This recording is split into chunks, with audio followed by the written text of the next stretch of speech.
जरांगेंनी पुन्हा सलाईन काढून फेकलाय। जरांगे सरकारवर संतापले।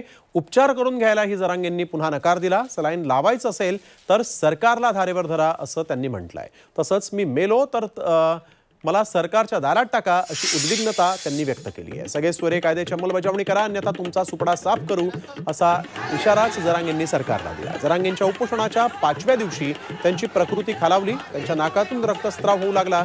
सकाळपासून ग्रामस्थ डॉक्टरांनी विनंती करूनही जरांगे उपचार काही घेत नव्हते। अखेर नारायणगडाचे महंत शिवाजी महाराज यांनी शिष्टाई केली आणि त्यांनी जरांगेंनी त्यांच्या विनंतीला मान देऊन उपचार घ्यायला होकार दर्शवला। मग जरांगेंना सलाईन लावण्यात आलं होतं, मात्र सलाईनच्या 2 बाटल्या झाल्यानंतर जरांगेंनी सलाईन काढून टाकलं।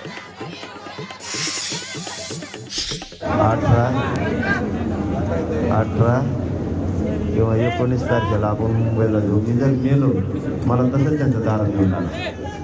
मला गाडी टाका, एकदम कोणी जास्त तुम्ही येऊ नका मुंबईला, तुम्हाला अडचणीत आणते, मी एकटा जातो, मला गाडी टाकून मुंबईत काढून द्या।